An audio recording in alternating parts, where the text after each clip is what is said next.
एक हमारे पास एक दिन फोन आया किसी अच्छे आदमी का कि एक हमारे पास तोता है, आपको चाहिए। हमने कहा तोता करेगा क्या? वो बोले कि तोता दुर्गा चालीसा पढ़ेगा, सप्तशती पढ़ेगा, 2 काम करेगा। तो हम कहें कि जब मरने लगेगा तब क्या करेगा? दुर्गा चालीसा या सप्तशती पढ़ेगा? बोला नहीं, मरने लगेगा तो टेटे करेगा। क्या करेगा? टेटे करेगा। तो हमने कहा कि टेटे उसको बचाएगा। दिव्य आत्माएं वही गति है आज इस धर्म में प्रवेश करने वाले या तथा कथित कुछ लोगों की जुबान तो बोलती है रट्टू तोते की तरह, लेकिन दिल नहीं बोलता। कितना हो उच्च कोटि का मंत्र हो, कितना हो उच्च कोटि का धर्मस्थल हो, कितना हो उच्च कोटि का तपोस्थल हो, कितना हो उच्च कोटि में आपका जन्म हो गया हो, कितना हो एक अच्छे धाम पर निकल गए हो, कहीं चले गए हो, लेकिन जब तक आपके हृदय में ये भाव मजबूत नहीं होता है, विश्वास नहीं होता है, तो उसका परिणाम कुछ नहीं, एकदम कुछ नहीं। जब भाव में आदमी प्रवेश करता है तो उसका कुछ हमें प्रभाव नहीं, सब कुछ मिलता है। भाव का जब अभाव हुआ तो उसका प्रभाव तुरंत समाप्त हो जाता है। देखा देखी लोग बोलते हैं, देखा देखी धर्म और देखा देखी पाप, लेकिन नहीं, देखा देखी भक्ति का बहु न चढ़े रंग, विपत्ति पड़े पर छाड़ी है जेव के चुली भुजंग। दिव्य आत्माएं ऊपर वाला कोई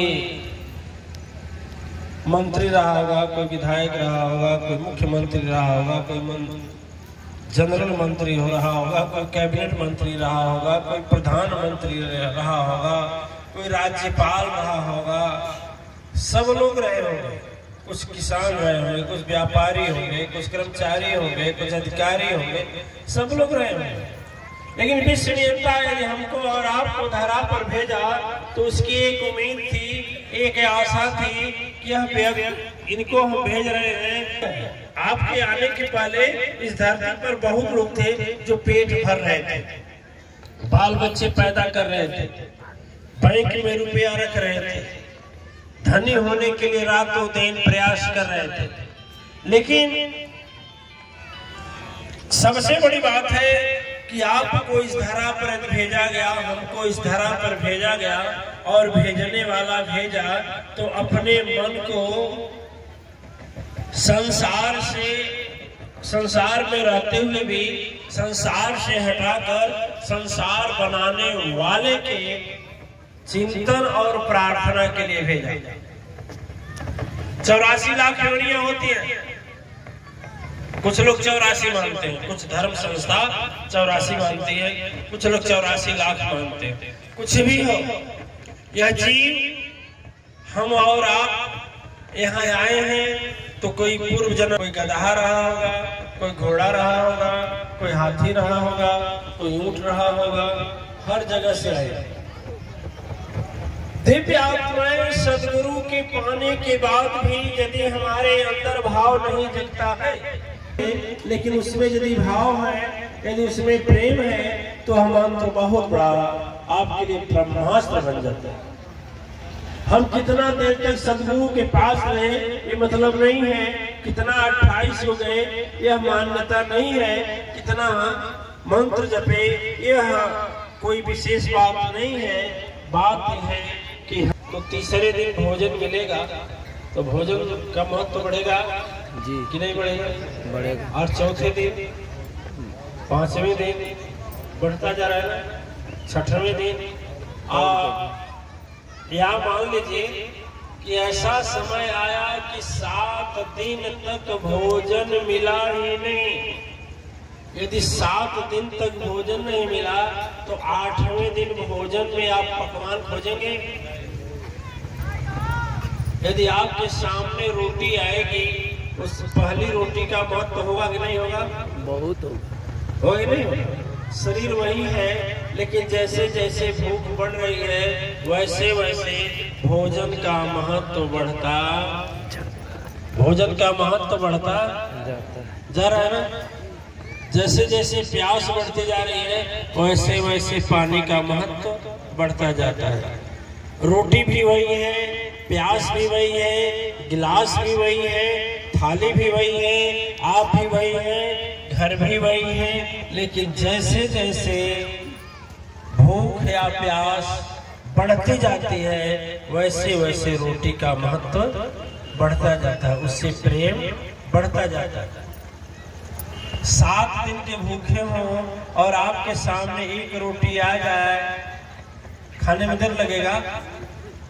देर लगेगा नहीं।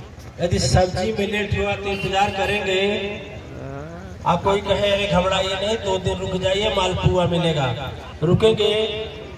भूख लगी है तो रोटी का महत्व है, मालपुआ का महत्व। अब जितना उस रोटी से प्रेम होगा दिव्य आत्माएं, उतना दूसरी रोटी से नहीं होगा, तीसरी से और कम होगा, चौथी से और कम होगा, 5वीं से और कम होगा, 6वीं जाते जाते कहोगे अरे आप रोटी तो ही है, आप ही हो क्या यार नहीं चलेगा, अरे लो लो ले लिए 7वीं। समझ रहे?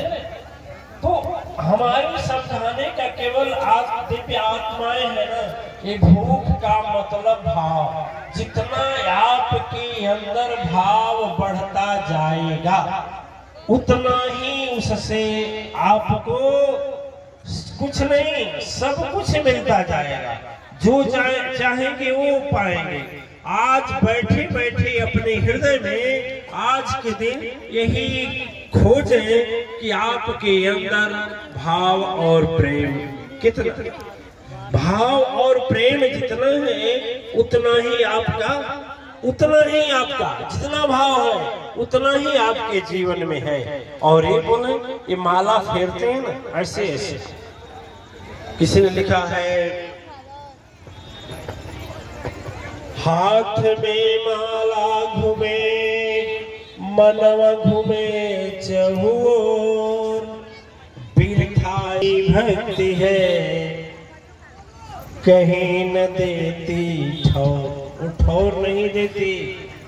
दिव्य आत्माएं, मैं कहता हूँ भाव के साथ जितना ही भाव में उतर करके आप पुकारेंगे उतना ही आपके जीवन में सार्थकता आएगा और उस मंत्र शक्ति का प्रभाव आएगा। एक सच्ची घटना बता रहे हैं, एक सच्ची घटना है। अच्छा देखिए, कुछ लोग जाति पर टिप्पणी करते हैं, नहीं है जिसने उसको उनको पुकारा उन्हीं का हो गए, जिसने उनको पुकारा उन्हीं का हो गए। वो कभी नहीं पूछा प्रभु ने कि आप किस जाति के हैं।